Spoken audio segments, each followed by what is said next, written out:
That's the new Ferrari Purosangue. Today we'll meet the owner who'll take us through it inside and out, experience it on the road, and then I'm taking us for lunch to one of the most popular sandwich bars in Melbourne. And it's also Italian. I'm Tim, this is Days of Our Drives. Let's do it. Ferrari, Ferrari, Ferrari. Did I ever think I'd see the day where you'd make something large and practical? No, and I don't think Scott did either. But he's a big Ferrari guy, and he bought the large practical one. So let's find out why. The Purosangue, it's here, mate. It is. It's here. It is exciting. I've got to ask, did you ever think when you started your Ferrari collection that you'd ever be standing in front of the four-door family one? No. Yeah. No. Honestly, I couldn't have thought of anything further from my dreams. Could never see Ferrari building one for a start. Yeah, okay. Yeah. It was a very contentious announcement back in 2022, was it? Yes. I guess my main question is, and again, we'll touch on your garage in a second, but what made you pull the trigger on the Purosangue? Well, I wasn't going to. Okay. Yeah. When I first heard the announcement, I was mortified. Yeah. I think most of the Ferrari world, everyone thought Ferrari had sold their soul. We were all looking at all the spy shots that were coming out of Maranello, and the mule that they were using was not pretty. So I looked at it and thought, no, I don't think this is a car for me. Honestly, it wasn't until the launch. We went to Universo in Sydney, and my wife and I both looked at it and went, wow, that's Really? actually really cool, isn't it? Really? Yeah. Well, I've got to say, I've had the same reaction seeing it in person for the first time. I think they've done a magnificent job. I'm just interested to know, was it different to when they launched the FF? Because I used to be a guy that used to see the FF when it came out and go, why the hell would you buy a Ferrari station wagon? I did not love the FF. Right, okay, but you've got a Lusso I've got sitting Lusso. in there. Yeah. Was the enthusiast having the same reaction to that? Or how is it different to the reaction to this? Sure. They are very different cars, you know, the FF and the Lusso shooting brake style, and Yeah. you know, they're still a two-door, you know, very much like my TDF. It's, you know, it's a GT style car, big bonnet. Yeah. Styling wise, Yeah. quite different. So when this came out, it wasn't that four-seater was new to Ferrari, That's right.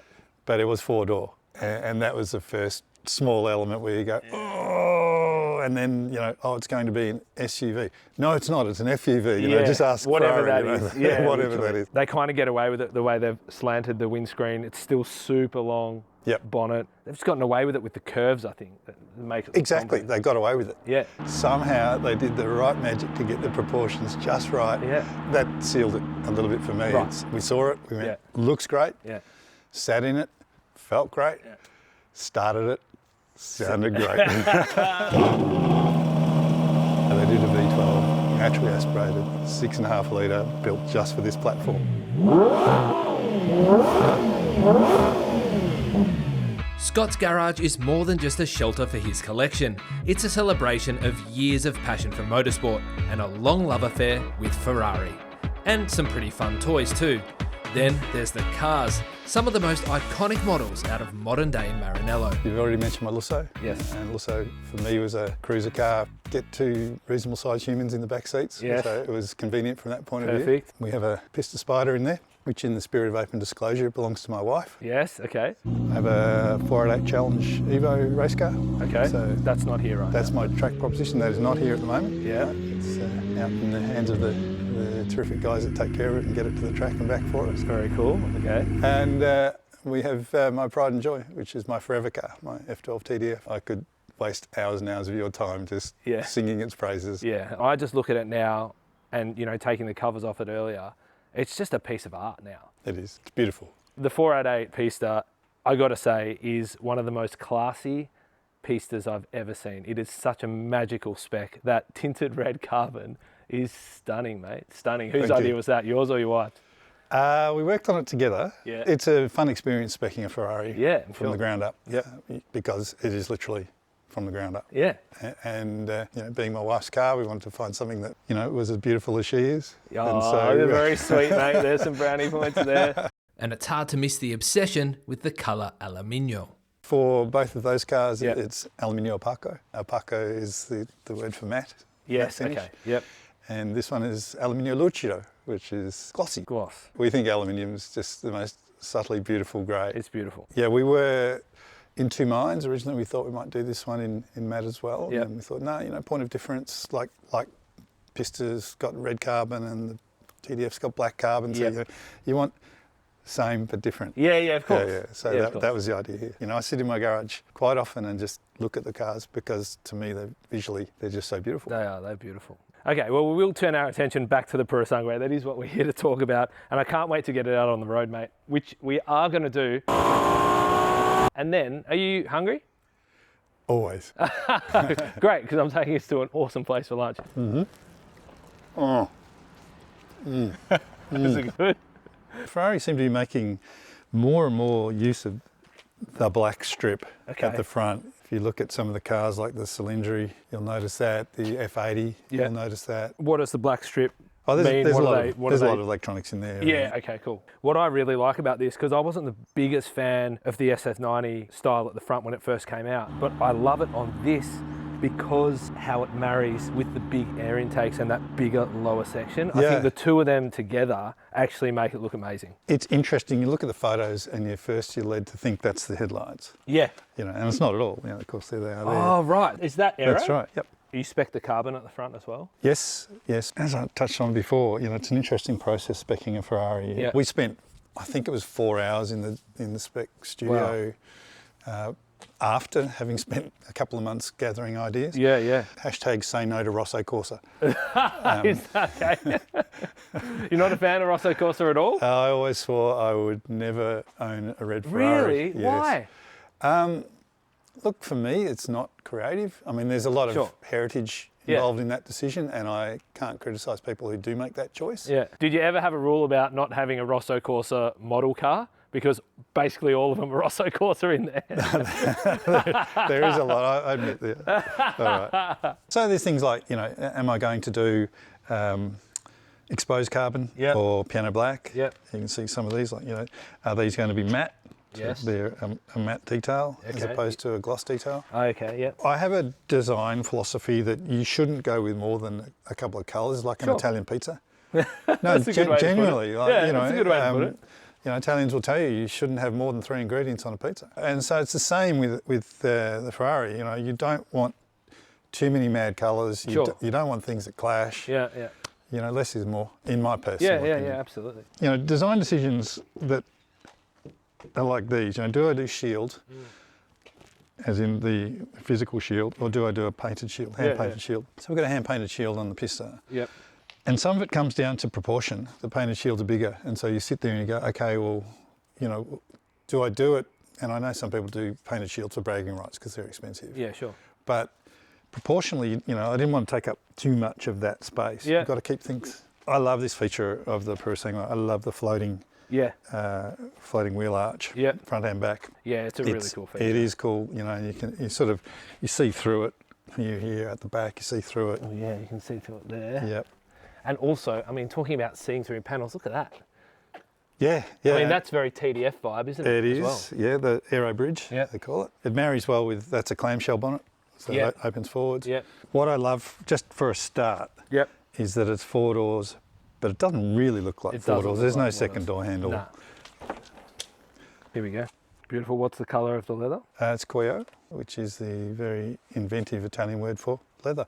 Okay, and black everywhere else. Yeah, and I've got a mixture of piano black and exposed carbon as well. Oh, yes. You talk about detail, what colour do you want your Cavallino in your headrest? Yeah.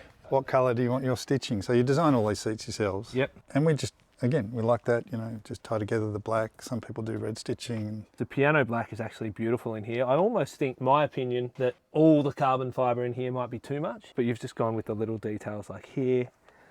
Just the edging along here is carbon fibre, then that's piano black. Same up here, piano black. And just a little bit of carbon fibre. The door inserts carbon fibre. Beautiful. Yeah, lovely. All right, let's do the party trick. Yeah, the party This is what it's all about. It is, isn't it? They just went, we're going to do a party trick. Look at that. The suicide door. I love the way they do the individual buckets. And honestly, with this suicide situation, it's just really inviting to the passenger, isn't it? It's like everyone is as important as each other going for a ride in this car. It's super comfortable. This is really, you could spend a long time in here on a long drive, couldn't you? Yeah. And you got the panoramic roof as well, which gives it... I love that feature. Yeah, well, it gives it a feel of a lot of space in here. Hit it. Oh, there we go. Look at that. Hey, there we go. hit it again and closes up. Yeah, nice. And that tucks away like that. The build quality is excellent in here, isn't it?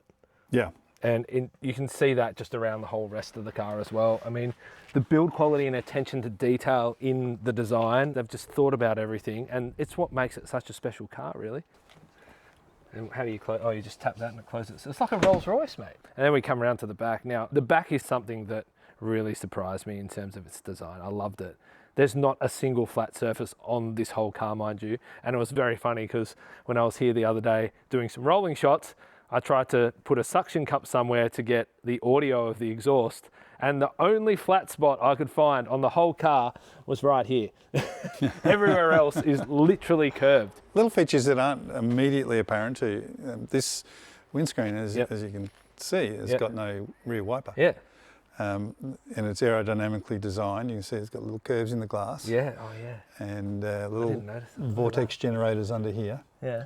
So that the air is designed and channeled in such a way as to exhaust any water off the rear windscreen. Ah, the V12.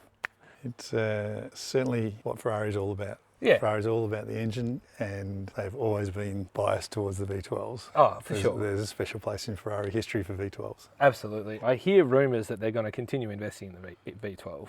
It's certainly not finished. Yeah, great. Yeah. No, I think that's what every Ferrari customer wants to hear. True. It's so special. It's what makes this car such a statement when they entered this market. It's clever too, the way that they've stuck with the V12. 6.5 litre. It's a new version. You've got two of the 6.3s in there. Is there any kind of similarity in any kind of characteristics that you feel? Does it feel at home? Yes, the performance of the V12 is very special. It's just so linear. The power just comes on and on and on and on and on. Yeah. Really high red line, 8.5, 9,000, depending on which model you get. Now, mate, do you like Italian food? Si. Molto bene. Oh, I'm not going to try my Italian. Do you like Italian focaccia with amazing fillings inside? I do. Okay, correct answer, because that's exactly what we're doing. Piccolo Panini Bar is east of Melbourne CBD, and you come here to get real Italian style panini. Just look at that mortadella. Their ingredients are really fresh, and the bread soft on the inside and crunchy on the outside. And you can't go wrong with the menu. It's all amazing when they create masterpieces like this. It's a great vibe and they're always busy, so let's get down there.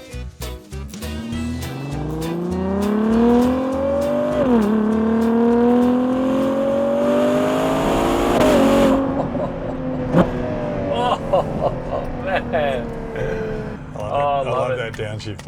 Oh, it's addictive.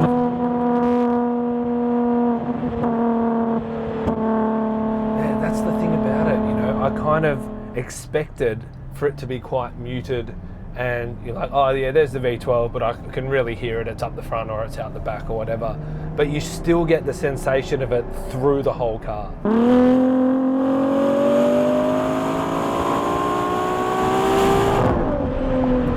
7,000 RPM, beautiful. We got to talk about the interior and the design language of the interior, because it's hard to believe, but it's almost been the same design since the 458 came out back in 2008, was it? Feels right. Something around that. I might have got the year wrong, but this is the new interior, which was brought in the Roma and SF90. And obviously it's in the 296. So I've got to ask, how is it? How do you find it? What do you think? Look, I think it's a jump. Sure. And I think the new interior, particularly the new steering wheel functionality, certainly was a controversial point for it was a big talking point. Yeah. And I think a lot of people are not finding it intuitive. Okay. And earlier iterations, certainly the Roma, people were concerned about the lack of tactile feedback. See, I can't feel my buttons here. You can't touch it with your finger and actually feel this is what I'm doing. Yeah, this wheel has changed a little bit. Has it? Okay. Because what they've done, there's little indentations that your fingers can find. I can see that. I understand Ferrari have taken all the customer feedback on board, and they have designed a new wheel for the Purosangue, which can be retrofitted if owners choose to. Oh, okay. Having said that, once you get used to it, it's fine.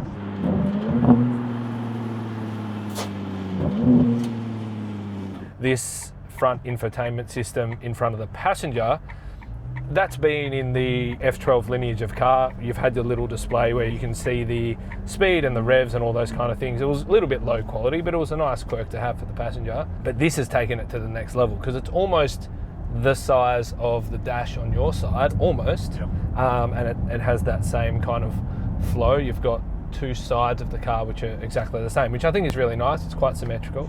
They've definitely stepped up the passenger display.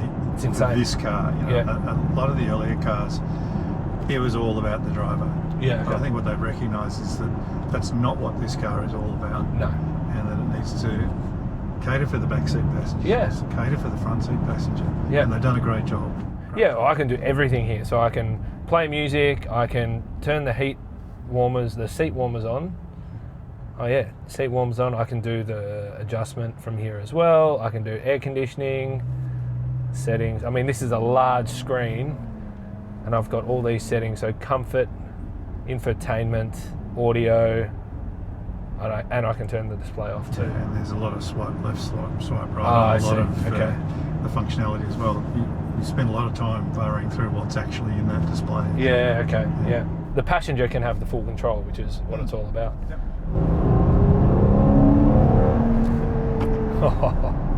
Sounds so good.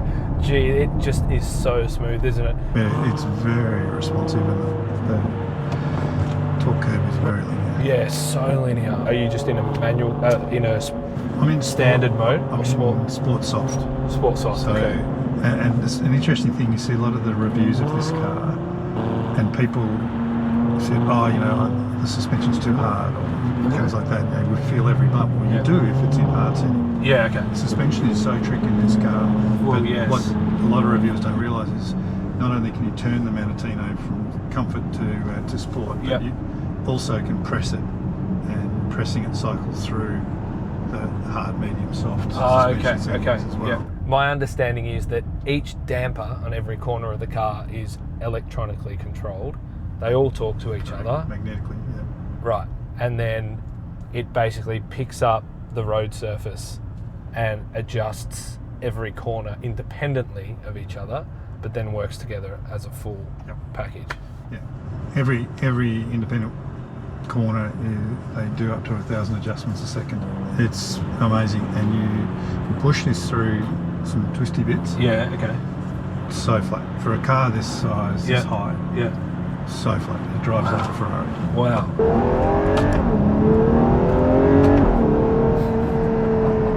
This isn't an SUV. This is a through and through supercar. I've been lucky enough to ride in a special series Ferrari when I made this film with Scott's F12 TDF.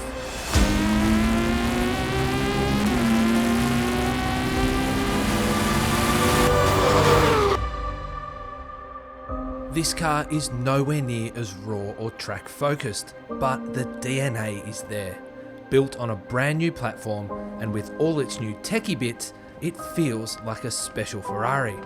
So, was the Purosangue the perfect next addition to Scott's collection? Let's ponder over a panini. This is the cotoletta chicken schnitzel with this beautiful salsa verde, and this is the mortadella with my favourite stracciatella cheese, honey and pistachios. Mad.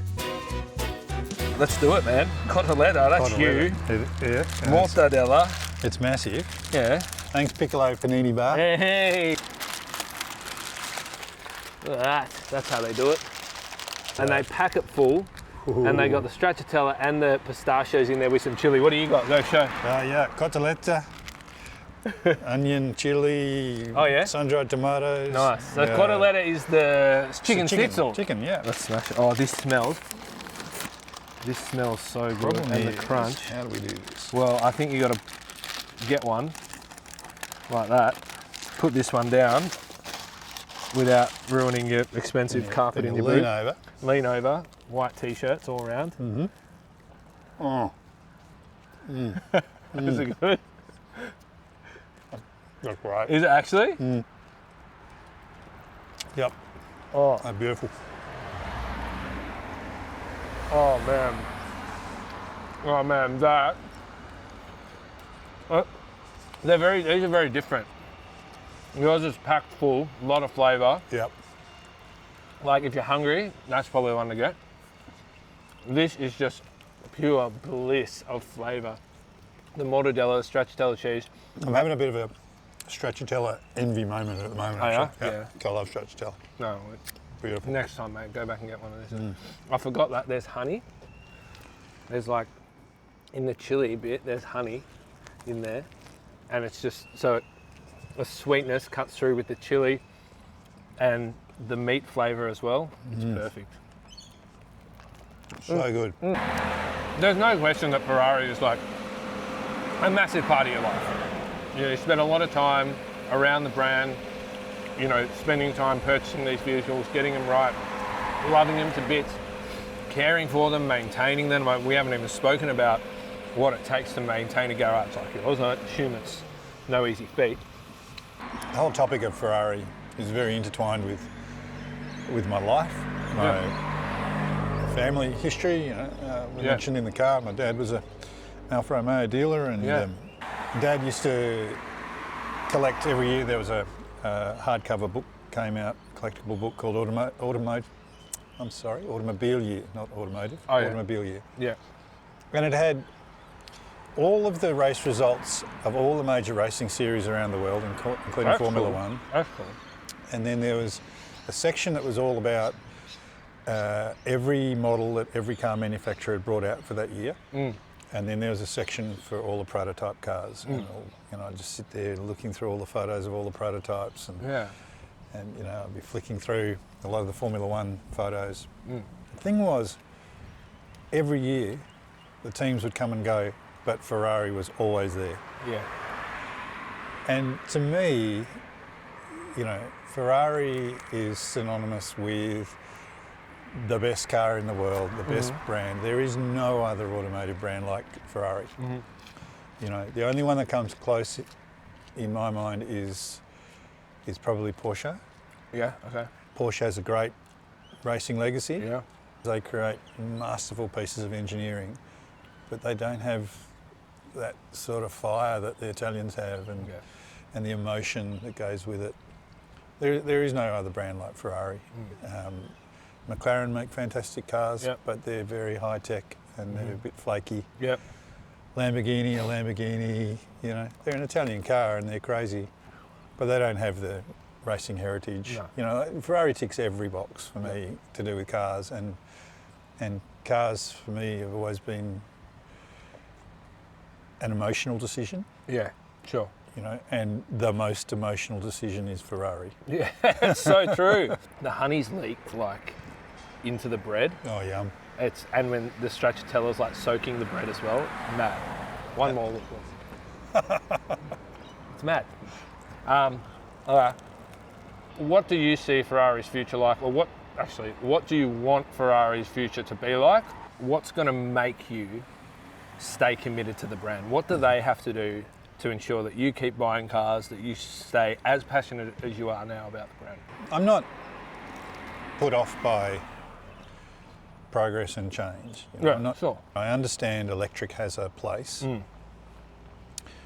I don't feel there's anything wrong with the hybrid pathway that Ferrari has taken. The 296 is an amazingly fun car to drive. Yeah? Yeah. It is such a good car. Each car in the platform has always had its merits, but every one of them has been engaging. There, as I said, it's emotional. I don't want Ferrari to go fully electric. They might, but if they displace everything in favour of electric, I would find that hard to stay committed to. And I don't see how they can while they've got this motor racing pedigree. Yeah. But Ferrari's got to stay beautiful. Yeah. Ferrari, like this car, it's an SUV. Sorry, Ferrari, it's an SUV. Yeah.